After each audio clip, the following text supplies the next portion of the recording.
거룩한 주일 이 자리 가운데 나오시고 또한 영상으로 예배드리시는 우리 모든 성도님을 진심으로 환영하고 축복합니다. 다 함께 묵도하심으로 8월 15일 주일 2부 예배를 하나님께 드리겠습니다.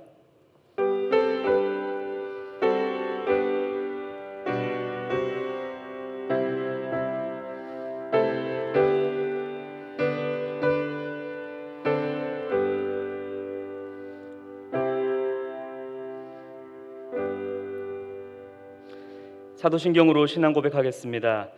전능하사 천지를 만드신 하나님 아버지를 내가 믿사오며 그 외아들 우리 주 예수 그리스도를 믿사오니 이는 성령으로 잉태하사 동정녀 마리아에게 나시고 본디오 빌라도에게 고난을 받으사 십자가에 못 박혀 죽으시고 장사한 지 사흘 만에 죽은 자 가운데서 다시 살아나시며 하늘에 오르사 전능하신 하나님 우편에 앉아 계시다가 저리로서 산자와 죽은 자를 심판하러 오시리라. 성령을 믿사오며 거룩한 공회와 성도가 서로 교통하는 것과 죄를 사하여 주시는 것과 몸이 다시 사는 것과 영원히 사는 것을 믿사옵나이다. 아멘. 찬송가 278장 함께 찬양드리겠습니다.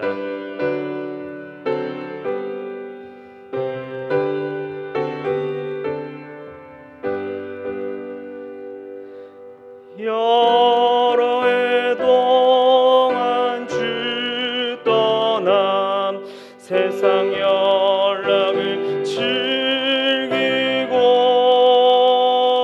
저 흉악한 죄에 빠져서 준혜를 잃었네.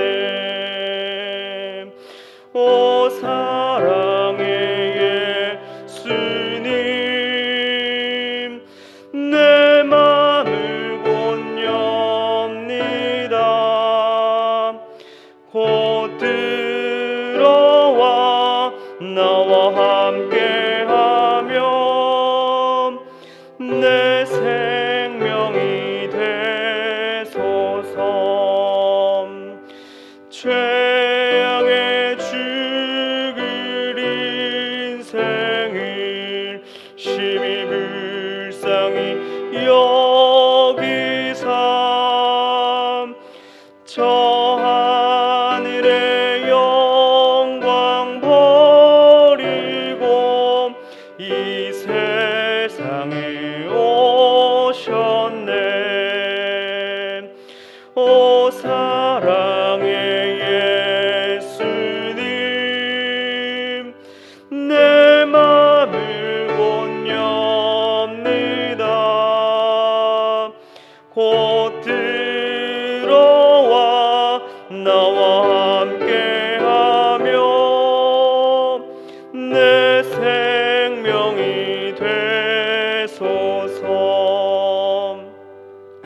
홍포를 입은 그 주는 가시면류관 쓰시고 저 십자가 높이 달리사 그 아픔을 참았네. 사랑의 예수님 내 맘을 곧 엽니다. 곧 들어와 나와 함께하며 내 생명이 되소서. 미련한 우리 인생은 주의 공로를 모르고 그 쓸쓸한 사막 가운데 늘 헤매고 다녔네. 오 사랑의 예수님 내 맘을 곧 엽니다. 곧 들어 나와 함께하며 내 생명이 되소서.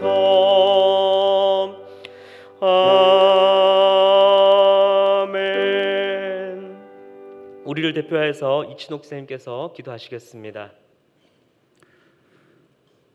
하나님 아버지, 예수 그리스도 나의 주님, 주님을 부르는 이 시간을 주심에 감사드립니다.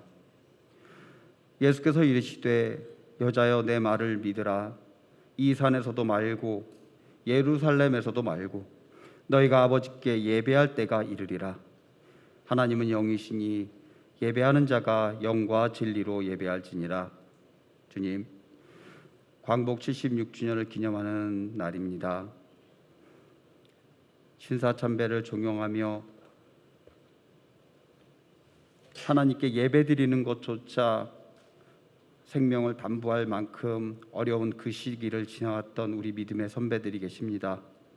우리 어머님 아버님들이 지켜온 믿음의 유산들을 우리가 지금 다시 코로나로 인해 또 어려움을 겪고 있는 이 시기에 우리 또한 이 믿음의 유산을 우리 후대에 잘 전할 수 있도록 우리를 강건케 하여 주시옵소서.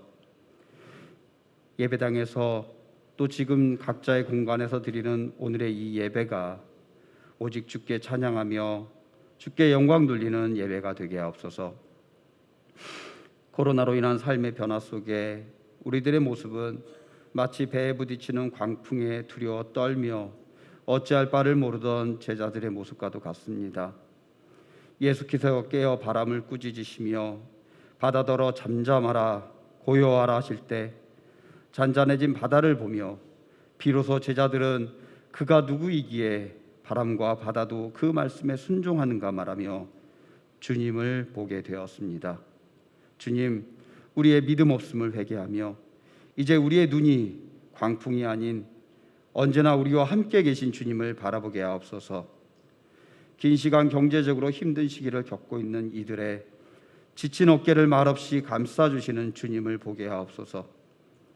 육신의 고통으로 아파하는 이들의 상처를 어루만지며 애통해하는 주님의 손을 바라보게 하옵소서. 힘든 상황에 낙심하고 넘어져 있는 이들의 옆에서 무릎 꿇고 같이 일어서자고 손잡아 주시는 주님의 눈을 바라보게 하옵소서. 결코 혼자가 아님을, 모든 것을 아시고 모든 것을 가능케 하시는 주님이 항상 내 옆에 계심을 바라보게 하옵소서. 그렇기에 이 어려움을 이겨낼 수 있으며 이 어둠을 지나갈 수 있음을 우리는 믿습니다. 씨를 뿌리고 땀을 흘려 거둔 열매를 먹고 살아갑니다. 농부가 씨를 뿌리고 가꾸기 위해 집 밖으로 나가는 것처럼 우리 안에 말씀의 씨를 뿌리고 자라게 하기 위한 결단을 하게 하옵소서. 1, 3단계 양육이 시작됩니다. 수고하여 열매 맺게 하옵소서. 청년부 수련회가 오늘도 진행됩니다. 어지럽게 널려있는 거짓된 가치들 속에서 참 지식과 선한 지혜를 얻는 시간이 되게 하옵소서. 다가올 시대를 바로 세우는 주의 귀한 자녀들로 세워지게 하옵소서. 이 시간 목사님을 통해 선포되는 주의 말씀이 듣는 우리 모두에게 주의 뜻대로 이루어지게 하옵소서. 모든 것을 주께 맡기며 우리 주 예수 그리스도의 이름으로 기도드립니다. 아멘.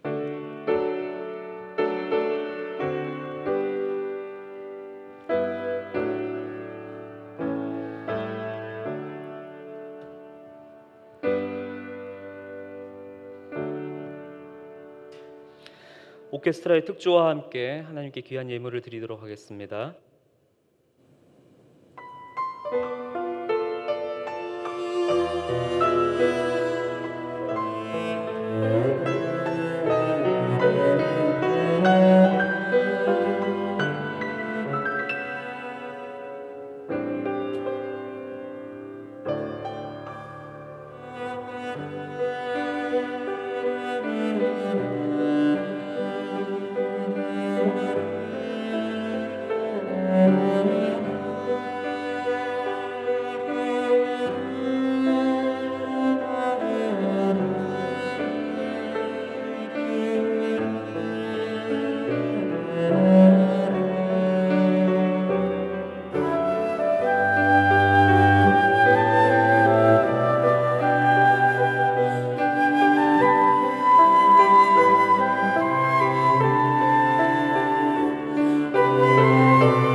드린 예물을 위해서 기도하겠습니다.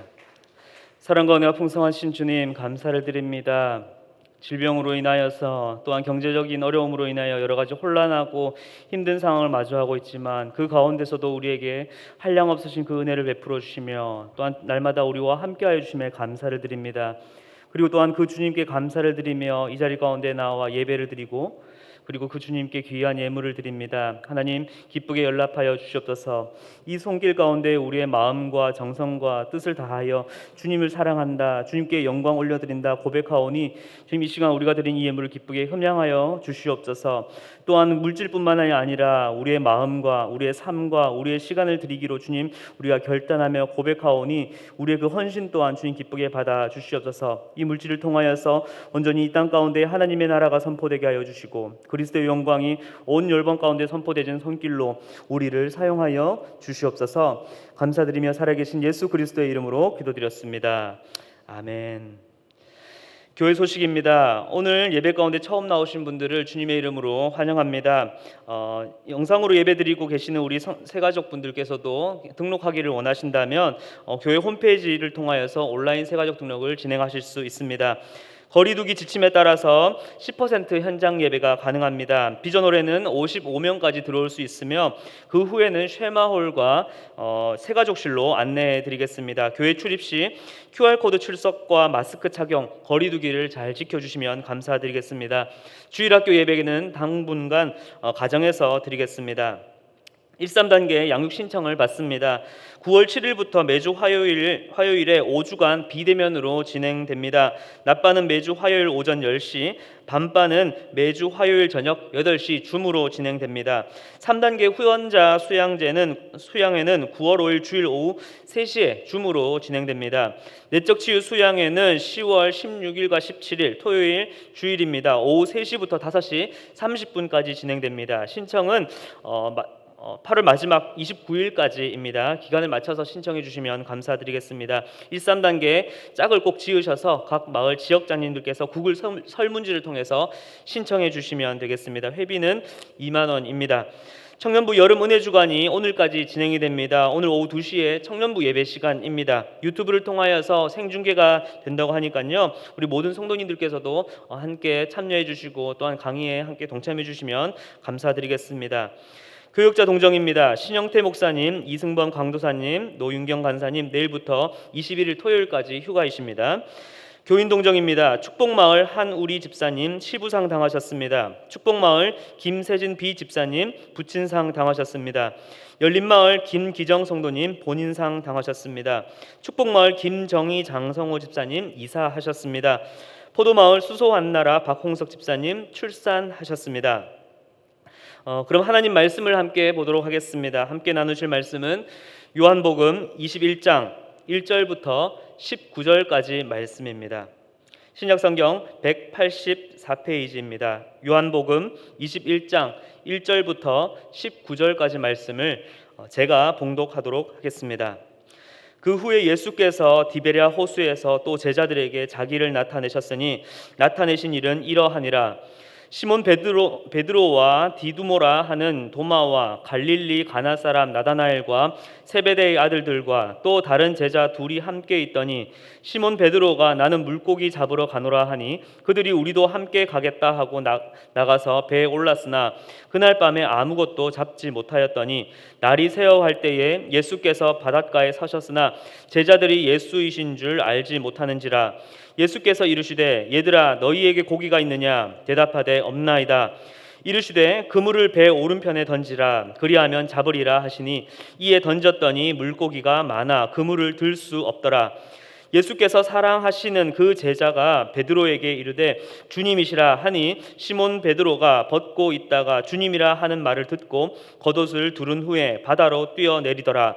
다른 제자들은 육지에서 거리가 불과 한 50칸쯤 되므로 작은 배를 타고 물고기 든 그물을 끌고 와서 육지에 올라보니 숯불이 있는데 그 위에 생선이 놓였고 떡도 있더라.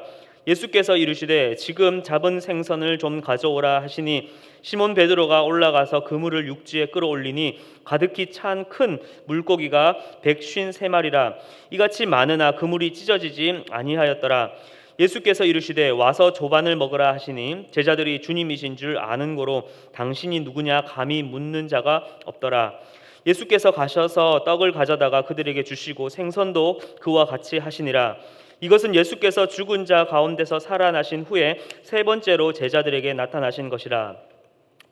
그들이 조반 먹은 후에 예수께서 시몬 베드로에게 이르시되 요한의 아들 시몬아 내가 이 사람들보다 나를 더 사랑하느냐 하시니 이르되 주님 그러하나이다. 내가 주님을 사랑하는 줄 주님께서 아시나이다.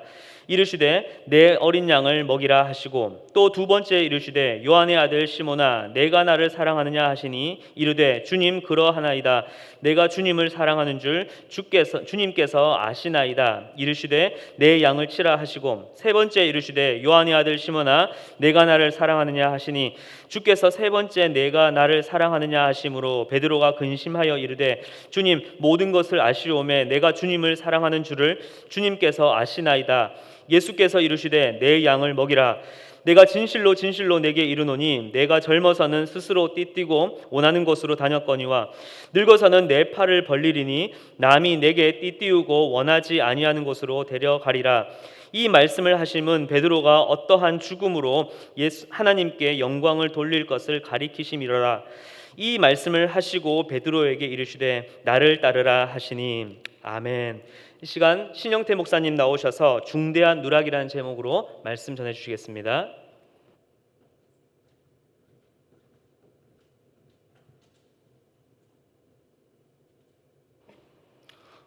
여러분 우리는 심각한 상처와 아픔 그리고 실수가 있었던 상황과 비슷한 상황에 놓이게 되면은 잊어버렸던 감정들이 올라오게 됩니다. 이것을 트라우마다라고 얘기를 하죠. 저는 스포츠 타워를 보면은 제가 했던 커다란 실수가 떠오르게 되는데요. 예전에 몽골 단기 선교를 준비하면서 마을 잔치 때 나눠줄 스포츠 타워를 제작을 했습니다. 수건 업체랑 연락을 하고 파란색 스포츠 타월에 예수님은 당신을 사랑하십니다라는 문구를 몽골어로 이렇게 새겼습니다. 그런데 제가 실수로 맨 뒤에 글자를 하나 빼먹어 버린 거예요. 그래서 예수 스탄드 하이르 테가 돼야 되는데 예수 스탄드 하이르 트로 이렇게 새겨 버린 거죠. 그래서 한국말로 하자면 예수님은 당신을 사랑하십니다가 새겨져야 되는데 예수님은 당신을 사랑하십니드라고 이렇게 끝나버린 것이죠. 이렇게 잘못 인쇄된 스포츠 타월이 무려 500개가 되었습니다. 그리고 택배가 도착하고 나서야 내가 커다란 실수를 했다라는 것을 알게 됐습니다. 그래서 혼자서 수건 500개를 차에 싣고 동대문을 막 돌아다녔습니다. 혹시라도 문을 연 수건 업체가 하나라도 있으면 이 모음 한 글자를 더 박아달라고 부탁을 해야겠다. 그래서 동대문을 다 돌아다녔는데 그 주간이 휴가 기간이었던 거예요. 그래서 문제를 해결하지 못하고 그 수건을 그대로 들고 몽골로 가지고 가게 됐습니다. 하지만 다행히 저랑 함께 선교를 갔던 한 장로님께서 저의 실수를 이렇게 은혜로 덮어주셨습니다. 막 어쩔 줄 모르는 저한테 막 위로해 주시면서 뭐 사역하다 보면 그럴 수도 있다고, 괜찮다고, 다 길이 있다고 막 이렇게 위로를 해 주는 것이죠. 그래서 몽골에서 마을 잔치가 시작이 됐습니다. 수건을 나눠드렸어요. 몽골 분들이 수건을 열어봤는데 조금씩 웃기 시작했습니다. 틀렸구나, 피식피식 웃기 시작했습니다. 그때 장로님이 이렇게 마이크를 드셨어요. 그리고 이렇게 얘기를 하셨습니다. 여러분, 이 수건에는 중대한 누락이 하나 있습니다. 예수 스탄드 하이르 테가 아니라 예수 스탄드 하이르 트, 모음 한 글자가 빠졌습니다. 저희가 한국 사람인데 잘 하려고 했는데 잘하지 못한 것 같습니다. 죄송합니다. 그러나 우리를 너그럽게 받아주시고 다만 저희가 내년에 이 마을에 다시 올 때 잃어버린 모음 한 글자를 찾아서 저희가 1년 동안 기도하면서 다시 여러분들께 인사를 드리겠습니다 라고 하시면서 예수 스탄드 하이르테, 예수님이 당신을 사랑하십니다 라는 말로 마무리를 해 주셨습니다. 스포츠 타워를 그래도 저는 보면은 제가 실수를 했던 그 사건이 떠오릅니다. 그 수건을 보기가 싫습니다. 그런데 그 동시에 나의 실수와 연약함에도 불구하고 저의 그 연약함을 덮어주셨던 그 장로님의 그 사랑과 위로와 또 은혜가 또 기억이 나기도 합니다. 그런데 오늘 우리가 읽은 말씀에 있어서는요, 베드로에게 있어서는 이 파란색 스포츠 타월과 같은 본문입니다. 자신의 감추고 싶은 과거가 드러나 있는 내용들인 것이죠. 아마 베드로가 이 요한복음 21장을 읽으면은 너무 부끄러웠던 자신의 모습들이 생생하게 기록이 되어 있어서 이 성경책을 덮을지 모르겠습니다. 여러분, 베드로는 어떤 사람이었습니까? 그는 어부였습니다. 그는 예수님을 만나기 전에 베드로가 아니라 시몬이었습니다. 사람을 낚는 어부가 아니라 그냥 물고기를 낚는 어부였던 것이죠. 하지만 베드로는 예수님을 만난 다음에 배를 버리고 주님을 따릅니다. 근데 지금 말씀을 보시면은 주님을 버리고 다시 배를 타러 왔습니다. 누가복음 5장의 말씀을 보시면은 베드로가 제자로의 부르심을 받았을 때에 배들을 육지에 대고 모든 것을 버리고 떠났다라는 표현이 굉장히 많이 강조가 되어 있습니다. 하지만 오늘 말씀에서는 뭐라고 얘기를 하고 있습니까? 나는 물고기를 잡으러 가노라. 여러분, 이 표현은 그냥 나 물고기 잡으러 갈 거야, 뭐 그 정도 얘기가 아니라 예수님을 따르기 전의 삶으로 내가 돌아가겠다라고 얘기를 하는 것이죠. 내가 당신을 죽기까지 따르겠습니다. 다른 사람들이 당신을 다 버려도 내가 당신을 끝까지 따라가겠습니다라고 말했었지만 지금은 그 부르심을 다 잊어버리고 익숙한 삶의 현장으로, 안정적인 삶의 현장으로 지금 돌아오고 있다라는 것이죠. 아마 베드로는 자기 자신에게 굉장히 많이 실망을 했을 것입니다. 예수님을 부인한 후에 그는 심히 통곡했다라고 기록이 되어 있어요. 스스로를 정죄했던 것이죠. 하지만 여러분, 예수님은요, 자신을 3번이나 부인한 베드로에게 오늘 찾아오십니다. 디베랴 호수, 갈릴리 호수에 오셔서 물고기를 잡고 있는 제자들의 모습을 멀리서 바라보시죠. 하지만 제자들은 날이 새도록 아무것도 잡지 못합니다. 그리고 아무것도 잡지 못한 그들에게 낯선 한 사람이 배 오른편에 그물을 던져보라 라고 제안을 하죠. 그들은 그물을 오른쪽에 던집니다. 그러자 물고기가 엄청나게 많이 잡히는 기적을 경험을 하게 되죠. 아마 물고기가 많이 잡히는 그 순간 베드로는 옛날의 기억이 났을 것입니다. 그가 제자로 부르심을 받을 때에도 물고기가 잘 잡히지 않았습니다. 예수님이 깊은 곳에 그물을 던지라고 했을 때 말씀에 의지하여 그물을 내리리다 라고 말한 사람이 베드로였습니다. 그러자 그때에도 물고기가 많이 잡혔던 것이죠. 부르심을 버리고 떠나갔던 베드로에게 예수님은 제자로 콜링했던 그 장소로 다시 돌아가셔서 똑같은 방법으로 다시금 베드로를 불러주고 계신 것이죠. 결국 베드로는요, 저분이 예수님이구나라는 것을 알게 됐습니다. 그러자 다른 사람들은 배를 타고 천천히 예수님께 가고 있는데, 육지로 가고 있는데 베드로는 어떻게 행동을 하죠? 겉옷을 두르고 물 위로 뛰어듭니다. 일단 뛰고 보는 겁니다. 죄송한 마음, 민망한 마음. 그러나 지금이라도 달려가는 내 모습을 보여줘야 덜 미안할 것 같은 그런 마음이 있었겠죠. 수영을 하는 그 순간에도요, 그 짧은 찰나에도 예수님께 어떻게 말을 걸지, 어떻게 말을 시작할지, 어떻게 사과를 드려야 할지 수많은 생각들이 스쳐 지나갔을 것입니다. 육지에 올라와 보니 예수님의 앞에는 숯불이 타오르고 있었습니다. 그리고 떡과 생선이 놓여 있었어요. 아마 베드로는 이 활활 타오르는 숯불을 보면서 불현듯 자신의 쓰라린 기억을 다시 한번 기억했을 것입니다. 그는 예수님이 끌려가실 때 숯불 앞에 있는 여종에게 나는 예수님을 알지 못한다, 그의 그룹이 아니다, 그리고 예수님을 저주하기까지 했었던 것이죠. 실제로 이 숯불이라는 단어는요, 성경에서 딱 2번 사용이 됩니다. 예수님을 부인했던 요한복음 18장과 바로 오늘 본문 요한복음 21장에서만 사용이 됩니다. 연결이 되어 있는 표현이라는 것이죠. 예수님을 부인할 때 나를 비추던 숯불과 예수님을 따를 때 버리고 갔던 배, 부르심을 받았을 때처럼 그물에 많이 잡힌 물고기, 여러분, 이런 요소들은 베드로에게 계속해서 실패의 자리를 상기시켜 주게 되었을 것입니다. 마치 스포츠 타월을 볼 때마다 예수 스탄드 하이르트가 기억나는 저처럼 자신의 연약함이 기억나고 직면이 되게 되는 것이죠. 하지만 예수님은 베드로에 대해서 그 어떠한 책망도 하지 않습니다. 베드로에게 그물에 잡힌 물고기를 가져와라, 올려놔라, 이렇게 얘기를 하셔요. 그러자 베드로는 그물에 담긴 그 물고기를 육지로 끌어올립니다. 그런데 말씀을 자세히 보시면은 그냥 물고기를 끌어올린 것에서 끝난 것이 아니라 물고기의 숫자를 일일이 다 세고 있습니다. 여러분 보통 믿지 않으시는 남편분들이 교회에 처음 와서 하는 행위가 무엇입니까? 가장 먼저 하시는 것이 주보를 한 글자도 빠짐없이 집중해서 보십니다.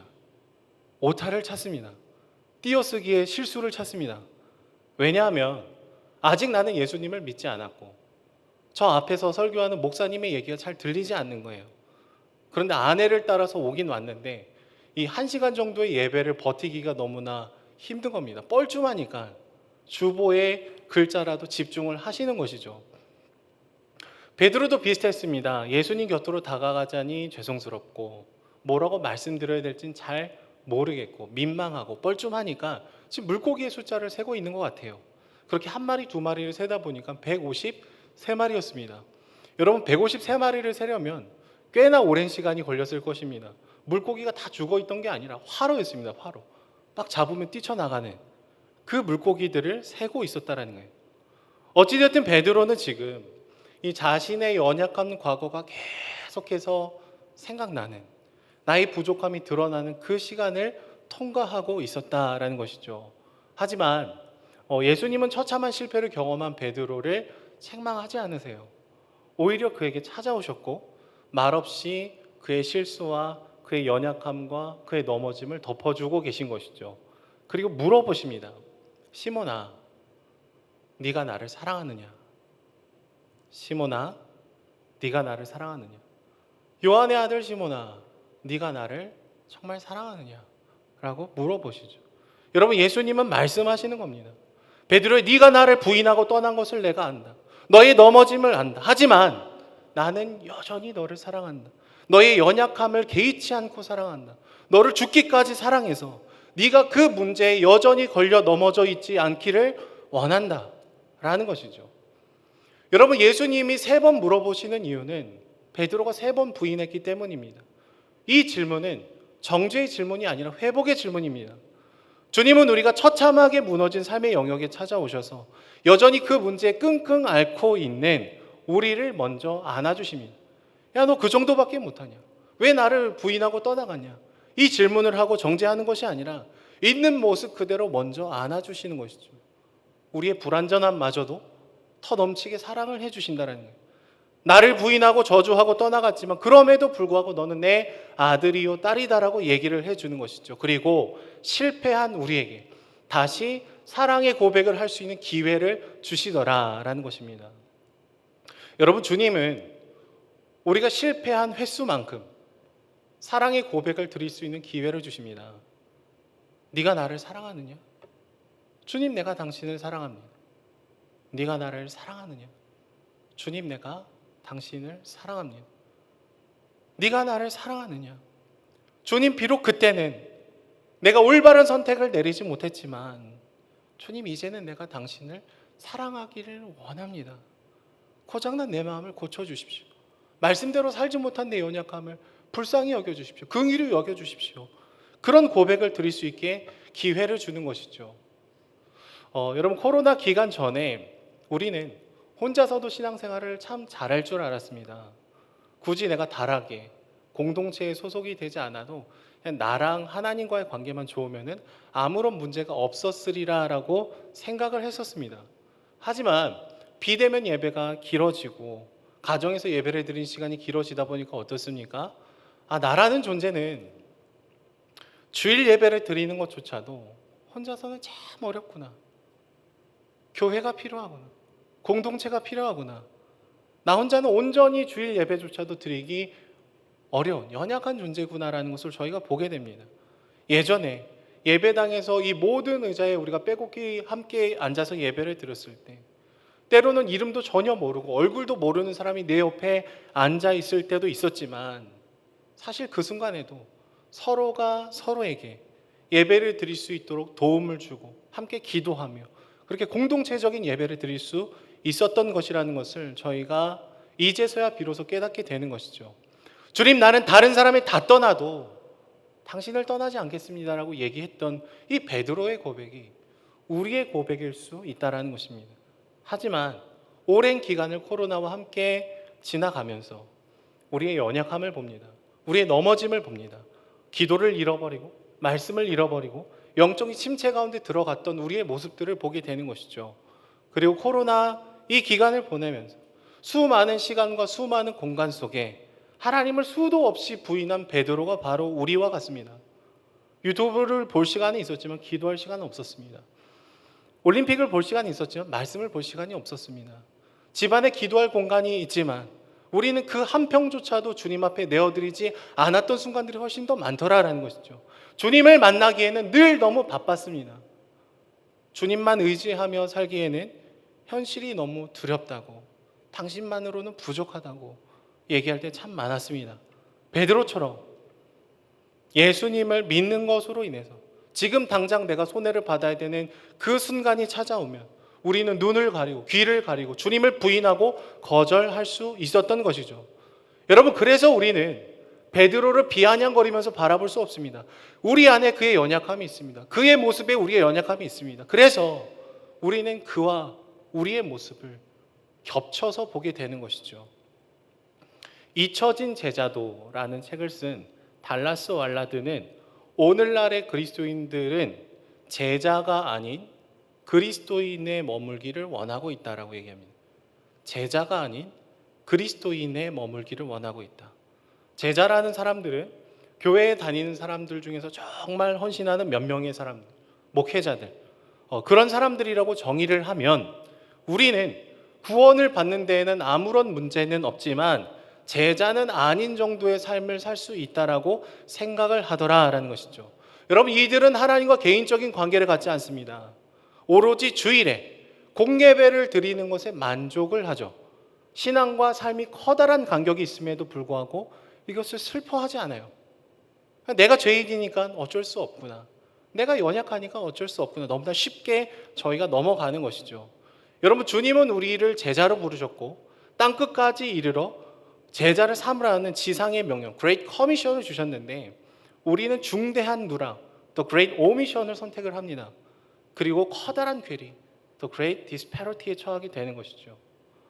여러분, 하나님과의 개인적인 기도와 만남, 관계가 없는 것은 중대한 누락입니다. Great Omission입니다. 하나님의 말씀을 읽을 때 그 말씀이 나를 읽어내도록 내가 순종하고 그 말씀에 내 삶을 내어드리는 그 굉장히 사적이지만 친밀한 그 시간이 우리 하루 속에 전혀 없다면 그것도 중대한 누락입니다. Great Omission인 거죠. 교회로, 공동체로 불러주신 우리에게 공동체로 속하지 않기로 선택을 한다면 교회의 존재 방식을 누락을 시키는 것이죠. 여러분, 코로나로 인해서 공예배의 한 번의 커다란 감동으로 일주일을 살아갈 수 없을 때가 많습니다. 비대면 예배가 대면 예배보다 열등하다는 말이 아닙니다. 예배에 집중하지 못하는 우리의 마음, 나눠진 우리의 생각이 더 큰 영향력을 행사하기 때문이죠. 그래서 단 한 번의 감동적인 예배로 중대한 누락이 가득한 우리 일상을 덮고 넘어갈 수 없게 되었다는 거예요. 이제는 우리가 정말로 포도나무이신 주님 앞에 연결되어 있는가? 기도하고 있는가? 사적인 만남을 갖고 있는가? 날마다 깊어지는가? 주님을 더 깊이 사랑하는가? 말씀으로 날마다 내가 조율되고 있는가? 이것이 여실히 드러나는 시간이라는 것이죠. 여러분, 은혜의 동산교회라는 커다란 공동체의 그늘 밑에 숨어있던 우리의 민낯이 이제 수면 위로 올라오는 시간이라는 것입니다. 주 안에 사랑하는 여러분, 그리스도인이라면 누구나 제자가 되어야 됩니다. 우리가 정말로 주님을 사랑한다면 주님을 만나야 됩니다. 기도의 골방에 들어가야 되는 것이죠. 극단적으로 얘기하자면 하나님은 우리가 기도를 1도 하지 않아도, 말씀을 1도 보지 않아도, 하나님의 사랑이 1도 변하지 않지만 여전히 우리를 죽기까지 사랑하시고 우리를 찾아오시고 내 사랑하는 아들이요 딸이라고 말씀해 주시지만 우리 편에서 하나님을 사랑한다면 기도합니다. 우리가 하나님을 사랑한다면 말씀을 읽습니다. 우리가 하나님을 사랑한다면 하나님 앞에 우리가 나아가게 된다는 것이죠. C.S. 루이스가 쓴 스크루테이프의 편지를 보시면 삼촌 사단이 조카 사단한테 이렇게 조언을 해주는 장면이 계속 나옵니다. 삼촌 사단이 조카에게 이렇게 얘기를 해요. 성도들이 주일에 예배를 가는 것을 방해하지 마라.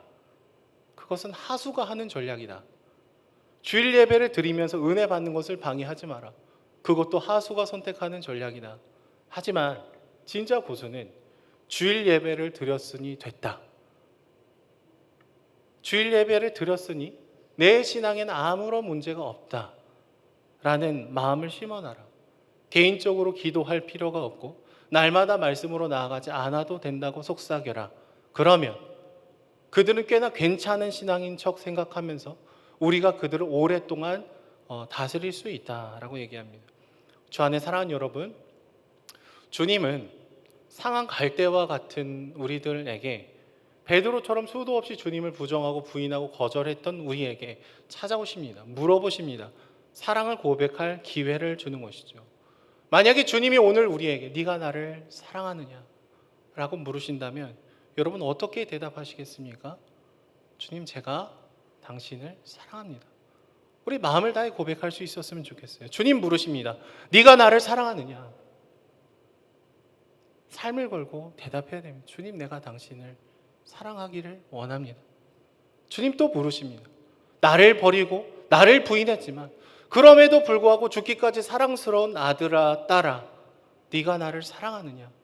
세 번째 물으실 때 주님, 내가 주님을 사랑하기 원합니다. 그동안 내가 당신을 떠났습니다.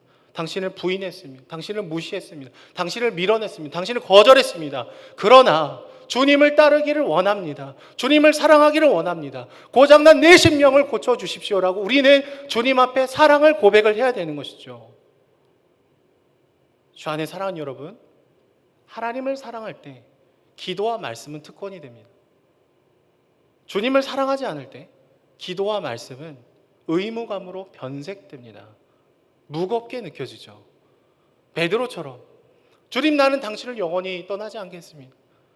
그렇게 얘기했지만 삶의 한 소절 한 소절마다 주님을 떠나고 부인하고 거절했던 우리에게 주님은 오늘 다시 찾아와 주셔서 안아주시고 우리의 연약함을 덮어주시며 우리가 넘어진 그 횟수만큼 다시금 물어봐 주시는 거예요. 네가 나를 사랑하느냐? 주님, 내가 당신을 사랑하기를 원합니다. 이 고백을 드릴 때 여러분, 코로나임에도 불구하고 우리는 주님의 깊은 임재 가운데 들어갈 수 있습니다. 코로나임에도 불구하고 우리는 살아계신 주님의 손을 마주할 수 있습니다. 메마른 심령에 주의 넘치는 은혜가 주어지게 되는 것이죠. 예수 스탄드 하이르트처럼 누락이 있는 고백, 개인적인 만남이 없고 공적인 예배만으로 만족했던 불완전한 사랑의 고백이 아니라 주님, 내가 당신을 사랑합니다라는 온전한 고백을 드리는 저와 여러분들이 되기를 소망합니다. 말씀을 맺도록 하겠습니다. 여러분, 오늘도 주일 예배는 끝이 날 것입니다. 하지만 우리의 기도는 시작될 것입니다. 주일은 오늘도 지나갈 것입니다. 그러나 주님과 친밀한 관계는 이제 다시 시작될 것입니다.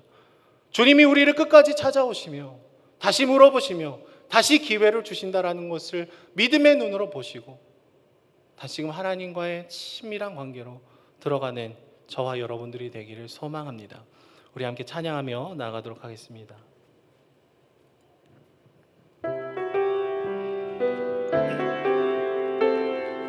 아버지 사랑 내가 노래해.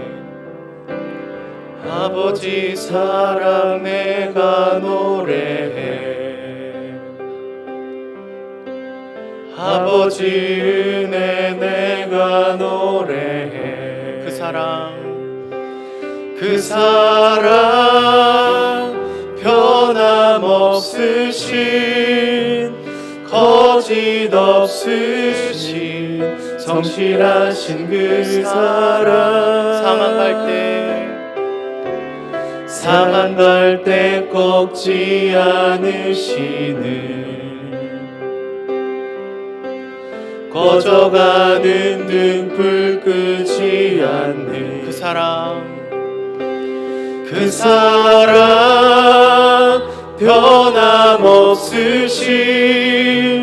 거짓 없으신 성실하신 그 사랑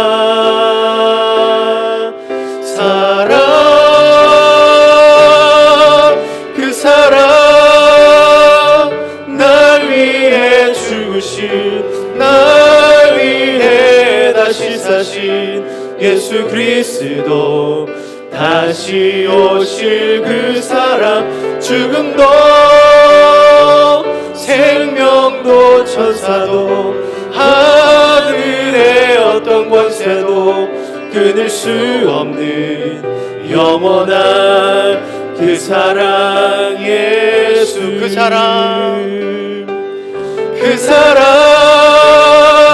날 위해 죽으신, 날 위해 다시 사신 예수 그리스도, 다시 오실 그 사랑, 죽음도 생명도 천사도 하늘의 어떤 권세도 끊을 수 없는 영원한 그 사랑, 예수. 주 사랑해요.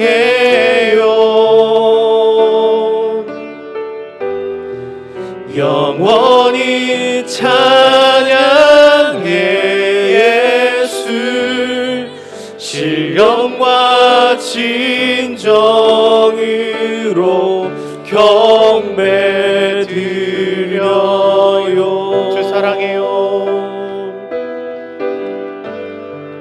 주 사랑해요.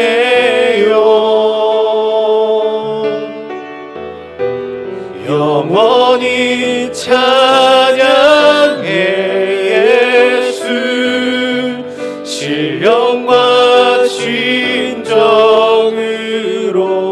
경배 드려요. 우리 마음을 다해 찬양합니다. 주 사랑해요.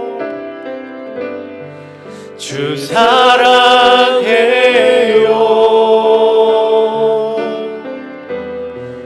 영원히 찬양해 예수. 신령과 진정으로 경배 드려요. 이 시간 우리 기도하며 나갔으면 좋겠습니다. 주님 부르십니다. 누구누구야, 네가 나를 사랑하느냐? 너의 실패를 알고, 너의 넘어짐을 알고, 나를 밀어낸 것을 알고, 나를 무시한 거 다 알지만 여전히 죽을 만큼 사랑스러운 내 아들, 내 딸아, 네가 나를 사랑하느냐?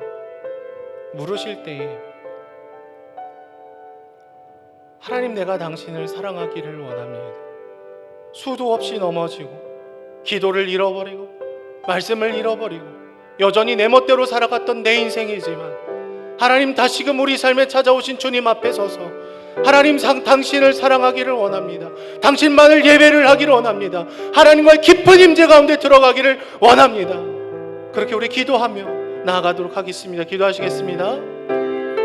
오 주님, 하나님, 우리를 불쌍히 여겨주십시오. 하나님, 수도 없이 넘어지고 무너지는 우리 인생 가운데 우리를 정죄치 않으시며, 우리를 짓누르지 않으시며, 다시금 우리의 무너진 삶의 영역에 와서 우리의 실패를 주의 사랑으로 덮어주시고, 우리의 넘어짐을 다시금 일으켜 주시며, 여전히 존귀하다고, 여전히 사랑스럽다고 말씀과 기도와 예배와 그 모든 것을 다 잃어버렸을다 할지라도 너는 여전히 죽기까지 내 사랑스러운 아들이요 딸이라고 말씀해 주시는 주님의 그 사랑을 의지하여서 하나님, 우리가 다시금 주님 곁으로 나아가기를 원합니다. 잃어버렸던 주님과의 친밀한 관계를 누락시키지 않기 원합니다.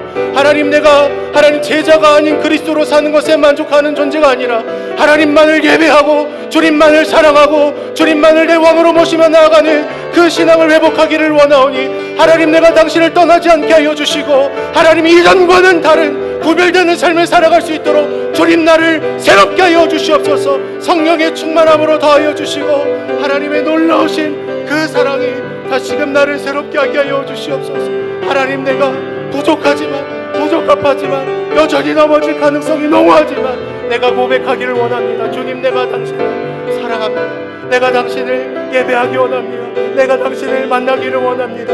잃어버렸던 기도를 회복시켜 주십시오. 주님의 말씀 앞에 나를 내어드리게 하여 주시옵소서.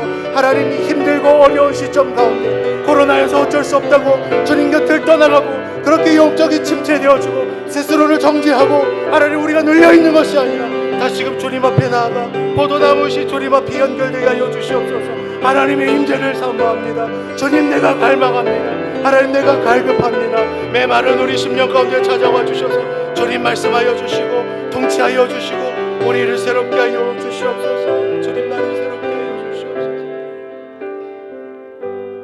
우리 다시 한번 기도하실 때에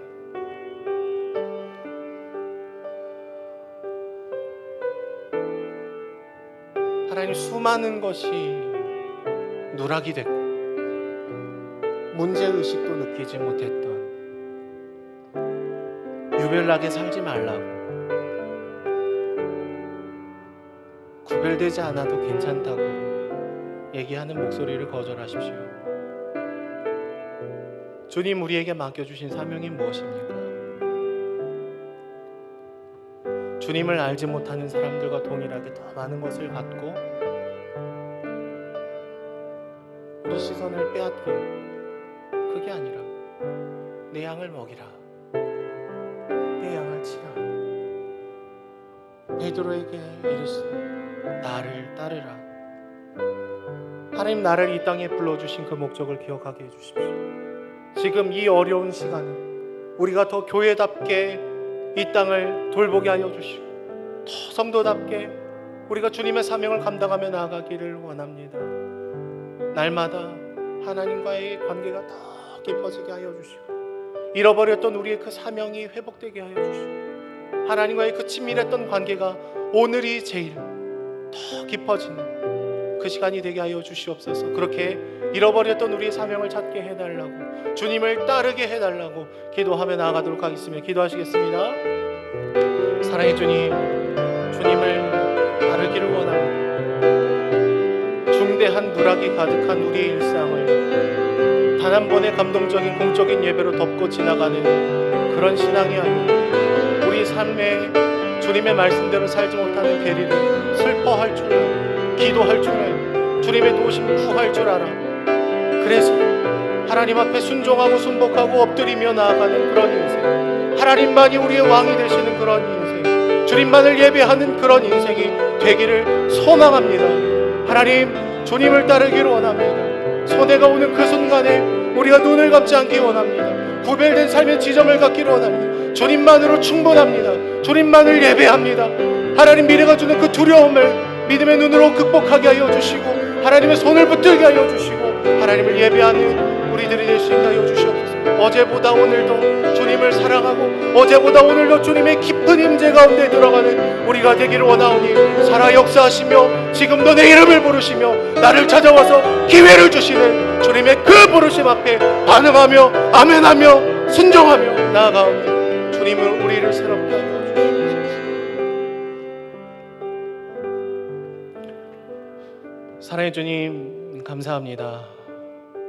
늘 실패하는 우리들에게 개의치 않으시며 다가오시며 너의 넘어짐에도 불구하고 너는 사랑스러운 내 아들이라고, 내 딸이라고, 그것은 변하지 않는다고 말씀해 주시니 주님 감사합니다. 날마다 주님을 갈망하게 하여 주시고 생수의 근원이 되신 주님 앞에 연결되게 하여 주시옵소서. 우리의 모든 넘어짐을 이겨내시고 주의 사랑을 의지하며 나아가오니 누락이 되지 않은 신앙의 고백을 하게 하여 주시고 하나님을 더 깊이 만나고 주님의 임재가 오늘 예배가 이 끝나는 이 시점부터 더 깊어질 수 있도록 주님 붙들어 주시옵소서. 이제는 우리 주 예수 그리스도의 은혜와 하나님 아버지의 극진하신 사랑과 성령님의 감화 감동 위로 교통 충만하심이